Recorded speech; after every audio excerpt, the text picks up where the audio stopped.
இதில் யாருக்கு அதிக பாதிப்பு போகிறோம்னா உத்திரட்டாதி நட்சத்திரத்தில் இருக்கவங்களுக்கு பாதிப்பு வரும். அவங்க தான் இந்த ஜென்ம சனி காலகட்டத்தில் கவனமாக இருக்கும், எல்லாத்துலேயும் கவனமாக இருக்கணும். இந்த பூரட்டாதி நட்சத்திர அன்பர்கள் ரேவதி நட்சத்திரம் ரொம்ப போட்டு கவலைப்படாதீங்க, சரிங்களா? ஜென்ம சனி தான், அதில் எந்த டவுட்டும் கிடையாது. என்னன்னா மீன ராசி அன்பர்களுக்கு இந்த 7.5 சனி காலத்தில் ஜென்ம சனி காலகட்டத்தில் தான் திருமணம் நடக்கும். திருமணத்துக்கு எந்த பாதிப்பும் வராது, பங்கம் வராது. இந்த காலகட்டத்தில் முயற்சி பண்ணுங்க. வேலை மாறணும்னா மாறிக்கலாம், ஆனால் அது தேவையா அப்படின்னு பார்த்துங்க. என்ன ஆகும்னா இப்போ இங்கே ஒரு 50,000 சம்பளம் வாங்குறீங்க, அங்கே ஒரு 60,000 சம்பளம் கொடுக்குறான்னு போனீங்கன்னா தொழில் செய்யக்கூடியவர்கள் அவங்க தான் ரொம்ப கவனமாக இருக்கணும். ஏன்னா இந்த 7.5 சனி ஜென்ம சனி காலகட்டத்தில் உலகெங்கும் வாழும் டிவோட்டி நேஷன் தமிழ் நேயர்களுக்கு வீனஸ் பாலாஜியின் அன்பு வணக்கங்கள். நான் வீனஸ் ஆஸ்ட்ரோ அகாடமியின் ஜோதிட பேராசிரியர் மற்றும் சோழி பிரசன்ன ஜோதிட ஆராய்ச்சியாளராக அனைவருக்கும் போய் ஜோதிடம் சேர்ந்த பணியில் இருக்கும். நம்ம சேனலை ஃபர்ஸ்ட் டைம் பார்க்குறீங்கன்னா சப்ஸ்கிரைப் பண்ணிக்கோங்க, பெல் பட்டனில் ஆல் ஆப்ஷன் ப்ரெஸ் பண்ணுங்க. நம்ம இன்னைக்கு சனி பகவானுடைய வக்கர நிவர்த்தி பலன்கள் 12 ராசி அன்பர்களுக்கு எந்த மாதிரி பலனை கொடுக்க போகுது, முதல்ல இந்த வக்கர நிவர்த்தி ஏதாவது ஒரு மாற்றத்தை கொடுக்குமா அப்படின்னு நிறைய பேருக்கு சந்தேகங்கள் வரும்.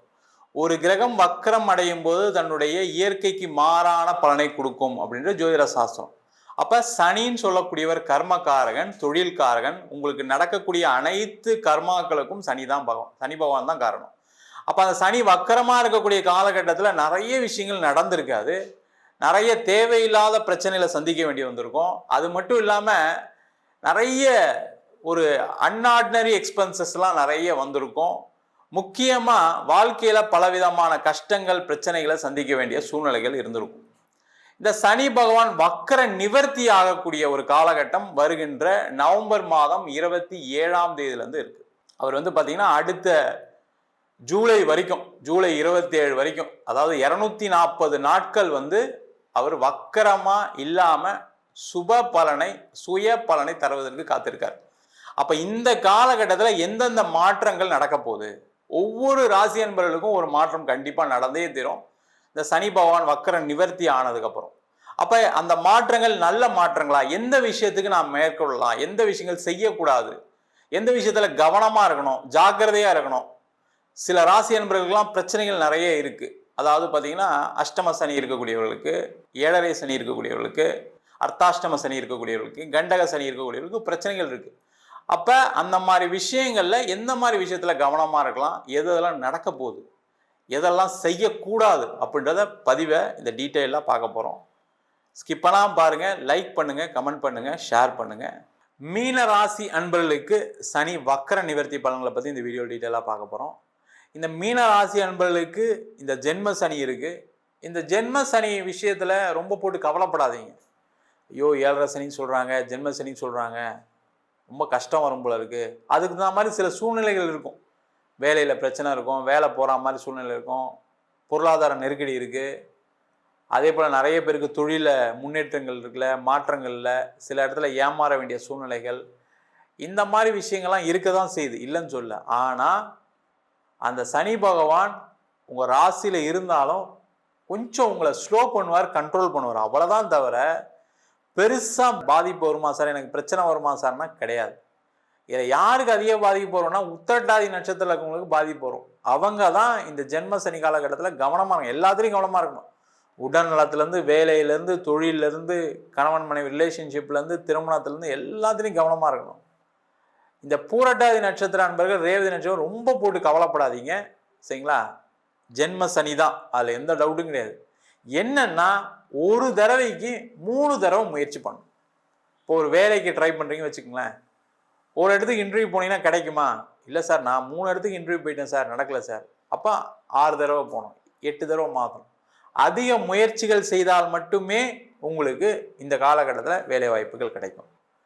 வேலையில் கொஞ்சம் நெருக்கடி இருக்கா அப்படின்னா இருக்கும், இல்லைன்னு சொல்ல. ஆனால் சமாளிக்கக்கூடிய அளவு தான் இருக்கும், பயப்பட வேண்டாம். தேவையெல்லாம் ரொம்ப போட்டு யோசிக்காதீங்க. ஏன்னா அந்த அளவுக்கு நிறைய விஷயங்கள் தெரிந்து வைத்து கொண்டவர்கள் இந்த மீனராசி என்பவர்கள். அதில் பெருசாக நெருக்கடி இருக்காது. வேலை மாறணும்னா மாறிக்கலாம், ஆனால் அது தேவையா அப்படின்னு பார்த்துங்க. என்ன ஆகும்னா இப்போ இங்கே ஒரு 50,000 சம்பளம் வாங்குறீங்க, அங்கே ஒரு 60,000 சம்பளம் கொடுக்குறான்னு போனீங்கன்னா அங்கே இதை விட போட்டு கசக்குவாங்க. சில நேரத்தில் வேலையை விட வேண்டிய சூழ்நிலை கூட வரலாம். அதனால் ஒரு வாட்டிக்கு பல தடவை அந்த கம்பெனி ஓகேவா அப்படின்னு செக் பண்ணிட்டு இருங்க. ஓரளவுக்கு நார்மலாக தான் சார் போயிட்டு இருக்கு அப்படின்னா தேவையில்லாத மாற்றத்தை நீங்கள் எடுக்காதீங்க, அது கண்டிப்பாக பிரச்சனை தான் கொடுக்கும்.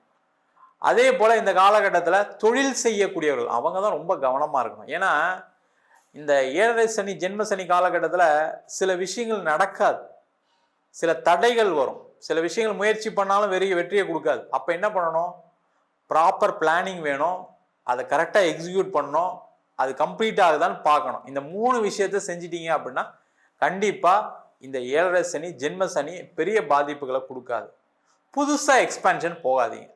நான் புதுசாக எனக்கு லோன் வாங்கி நான் பிஸ்னஸை டெவலப் பண்ண போகிறேன், எக்ஸ்பேன்ஷன் போக போகிறேன், 4 பிஸ்னஸ் பண்ண போகிறேன், செய்ய போகிறேன், இந்த மாதிரி விஷயங்களுக்கு ஆசைகள் எல்லாமே வரும், திறமைகள் இருக்குது. ஆனால் அதுக்கான நேரம் இப்போ இல்லை. கொஞ்சம் கேர்ஃபுல்லாக இருங்க, கவனமாக இருங்க, ஜாக்கிரதையாக இருங்க. மீன ராசி என்பவர்களுக்கு இந்த 7.5 சனி காலத்தில் ஜென்ம சனி காலகட்டத்தில் தான் திருமணம் நடக்கும். திருமணத்துக்கு எந்த பாதிப்பும் வராது, பங்கம் வராது. இந்த காலகட்டத்தில் முயற்சி பண்ணுங்கள். திருமணம் ஆகாதவர்களுக்கு கூட திருமணம் நடக்கும். உங்களுக்கு அஷ்டம சனி இது, அதாவது செவ்வாய் தோஷம் இருக்குது, ராகுகேது தோஷம் இருக்குது, எந்த தோஷம் இருந்தால் கூட இந்த காலகட்டத்தில் திருமணம் நடக்கும். கவலைப்படாமல் இருங்க. காதல் செய்யக்கூடியவர்கள் மட்டும் நீங்கள் பார்த்த அந்த காதல் கரெக்டான காதலான்னு செக் பண்ணிக்கங்க. இல்லை காதலில் தோல்விப்பட்டால் ரொம்ப யோசிக்காமல் ரைட் ஓகே இது எனக்கு நடக்கும், எனக்கு நேரம் சரியில்லைன்னு ஒத்துக்கோங்க. அதை கேஷுவலாக எடுத்துங்க, எந்த பிரச்சனையும் வராது. அதே போல் திருமணத்தில் ஏதாவது ஒரு பிரச்சனைகள் இருக்குது, எனக்கு இந்த பார்ட்னர் சரியில்லைன்னு யோசிக்கக்கூடியவர்கள் கொஞ்சம் பொறுமையாக இருங்க. இந்த ஜென்ம சனி முடிஞ்சதுக்கப்புறம் உங்களுடைய மனசு மாறலாம். ஏன்னா ஒரு சில நேரங்களில் சில கெட்டவங்களாக தெரிஞ்சவங்க ஒரு காலகட்டத்துக்கு அப்புறம் நல்லவங்களா தெரியும். அது காரணம் நேர காலம் தான், வேற ஒன்றும் கிடையாது. அதனால் கொஞ்சம் பொறுமையாக இருங்க. அதே போல் இந்த காலகட்டத்தில் கோர்ட்டு கேஸு வம்பு வழக்குக்கு அதிகம் போகாதீங்க. தேவையில்லாமல் நீங்கள் போய் பண்ணீங்க அப்படின்னா அதில் உங்களுக்கு மன உளைச்சல் வரும். நீங்கள் தான் ஜெயிப்பீங்க, அதில் எந்த டவுட்டும் கிடையாது. ஆனால் அது ஒரு மன உளைச்சலை கொடுக்கும். என்னடா இது தேவையில்லாமல் போய் போலீஸ் ஸ்டேஷன் கோர்ட்டு கேஸ்லாம் போகிறமேன்னு யோசிக்கிற மாதிரி இருக்கும். கவனமாக இருங்க. நிறைய மீனராசி என்பவர்களுக்கு வெளிநாடு வாய்ப்புகள் வரும், அதை எடுத்துக்கோங்க. என்னன்னா அது கொஞ்சம் லீகலாக பார்த்து செக் பண்ணிட்டு எடுக்கணும். எடுத்தோடனே உங்களுக்கு பார்த்தீங்கன்னா 5 லட்சம் சம்பளம் போட்டு சில ஆஃபர்லாம் வரும், அதெல்லாம் ஒரு ஃபேக்கு அப்படின்றத கொஞ்சம் பார்த்துட்டு செக் பண்ணிங்க. உண்மையாக கூட இருக்கலாம் சில நேரங்களில், ஆனால் அதை செக் பண்ணிட்டு பண்ணுங்க. ஐயோ கிடச்சிருச்சு நம்ம இருக்கிற வேலையை விட்டுட்டு போயிடலாம்னு சொல்லி வேலையை விட்டுறாதீங்க. கவனமாக இருங்க, ஜாக்கிரதையாக இருங்க. இந்த 7.5 சனி இந்த மீனராசி என்பவருக்கு இந்த ஜென்ம சனி சனி வக்கர நிவர்த்தி நல்லதை பண்ணும். ஆனால் ஆசைகளை குறைச்சிக்கிட்டு வாழ்க்கையை வாழ்ந்தீங்கன்னா நல்லது நடக்கும். உடல் நலத்தில் கவனமாக இருக்கணும், ஜாக்கிரதையாக இருக்கணும். அதில் எந்த டவுட்டும் கிடையாது. தேவையில்லாத விஷயங்களுக்கு ஆசைப்படாமல் இருக்கிற லைஃப்பை ரன் பண்ணால் இந்த 240 நாட்கள் நல்லபடியாக போகும், எந்த பிரச்சனைகளும் வராது. நம்ம சொன்ன பலன்கள் அனைத்தும் பொதுவான கோச்சார பலன்கள். உங்கள் ஜாதகத்தில் சனி பகவானுடைய நிலை நல்லா இருக்குது, கேந்திர திரிகோணத்தில் இருக்குது அப்படின்னா இதை விட சுப பலன்கள் நடப்பதற்கான வாய்ப்புகள் கண்டிப்பாக இருக்குது, அதில் எந்த டவுட்டும் கிடையாது. அதே போல் நிறைய பேருக்கு சில விஷயங்கள் நடக்கலை, நான் எல்லாம் முயற்சி பண்ணுறேன் நல்லா இருக்குன்னு சொல்கிறீங்க, ஆனால் எனக்கு நடக்கலைன்னு சொல்லக்கூடியவர்களுக்கு பார்த்தீங்கன்னா முக்கியமாக அசுப கிரகங்களின் தசாபுத்தி, அதாவது முக்கியமாக ராகு தசை, கேது தசை, சனி தசை. சில பேருக்கு பார்த்தீங்கன்னா சுப கிரகங்களுடைய தசாபுத்தி, சுக்கிர திசையும் புதன் திசையிலையும் பார்த்தீங்கன்னா பெரிய லெவலில் கடன் வாங்கினவங்க நிறைய பேர் இருக்காங்க. அதுக்கெல்லாம் காரணம் உங்கள் ஜாதகத்தில் உடைய கிரகநிலைகள், அது மட்டும் இருக்கக்கூடிய கர்மா சம்மந்தப்பட்ட விஷயமா இருக்கும். அதுக்கு என்ன பண்ணணும்னா, நீங்கள் ஏதாவது ஒரு விஷயம் பண்ணுறீங்க, முக்கியமான ஒரு மாற்றங்கள் வாழ்க்கையில் பண்ண போகிறீங்க அப்படின்னா ஒரு வாட்டி உங்கள் சுய ஜாதகத்தை பார்த்துங்க. அதேமாதிரி ஏதாவது பிரச்சனை கண்டினியூஸாக இருக்குன்னா ஒரு வாட்டி ஜாதகத்தை பார்த்துட்டு என்ன பண்ணலாம் அப்படின்னு தெரிஞ்சுக்கோங்க. என்கிட்ட ஜாதகம் பார்க்கணும் இருப்போம் அப்படின்னா கீழே இருக்க நம்பர் வாட்ஸ்அப் பண்ணிட்டு ஜாதக பலனை தெரிந்து கொள்ளலாம். ஜாதகம் இல்லாதவங்களுக்கு சிங்கிள் பேஜில் பிடிஎஃப் ஃபார்மேட்டில் வெறும் 99 ரூபாய்க்கு ஜாதகம் கொடுக்குறோம். டீட்டெயிலான ஜாதகம் வேணும்னு நினச்சிங்கன்னா நோட்டில் எழுதுன மாதிரி 51 பக்கம் பிடிஎஃப் வெறும் 5 ரூபாய்க்கு கொடுக்குறோம். அதில் பலன்கள் வராது. சில பேர் நோட்டில் எழுதுன மாதிரி கேட்குறீங்க, நோட்லையும் எழுதி தரோம், அது ஒரு வாரம் டைம் எடுத்துக்கிறோம். வேணுன்றவங்க கீழே நம்பர் வாட்ஸ்அப் பண்ணுங்கள். நம்ம வீனஸ் ஆஸ்ட்ரோ அகாடமியில் அடிப்படையிலேருந்து ஜோதிட பயிற்சி வகுப்பு நடத்திட்டோம். கிரகம்னா என்ன, நட்சத்திரம்னா என்ன, எப்படி ஒரு ஜாதகம் பார்க்குறது, திருமண பொருத்தம் எப்படி பார்க்குறது, வாஸ்து எப்படி பார்க்குறது, நியூமராலஜி எப்படி பார்க்குறது, முகூர்த்தம் எப்படி குறித்து கொடுக்கறது, அது மட்டும் இல்லாமல் கர்மாவை கண்டுபிடிக்கக்கூடிய பிரசன்னமான சோழி பிரசனம் எப்படி பார்க்குறது, எதிர்காலம் நிகழ்காலம் கடந்த காலத்தை தெரிந்து கொள்ளக்கூடிய அற்புதமான ஜாமக்கோள் பிரசனம் எப்படி பார்க்குறது, அதுக்கப்புறம் கோவில் சம்மந்தப்பட்ட விஷயங்களுக்கு கோவிலுக்கு எப்படி எந்தெந்த சாமியை வைக்கலாம், கோவில் நல்லா இருக்கா இல்லையா, கோவிலில் ஏன் பிரச்சனைகள் வருது, கோவிலில் ஏன் நல்லா வளர்ச்சி இல்லை, அந்த மாதிரி சொல்லக்கூடிய தேவ பிரசங்கங்களை இந்த மாதிரி விஷயங்கள்லாம் சொல்லித்தரோம். இது ஆண் பெண் இருபாலரும் படிக்கலாம், வயது வரம்பு கிடையாது. குறைந்த கட்டணத்தில் வகுப்பு நடத்திட்டு இருக்கோம். நேரடி வகுப்பாக நடக்குது. வெளியூர் வெளிநாட்டில் படிக்கிறவங்க ஆன்லைன் வகுப்புலையும் சேர்ந்து படிக்கலாம். படிக்கணும் விருப்பப்படுறவங்க கீழே இருக்க நம்பர் வாட்ஸ்அப் பண்ணிட்டு பயிற்சிக்கான விவரங்களை தெரிந்து கொள்ளலாம். உங்களிடம் விடைபெறுவது வீனஸ் பாலாஜி. சர்வஜனா சுகினோ பவந்து.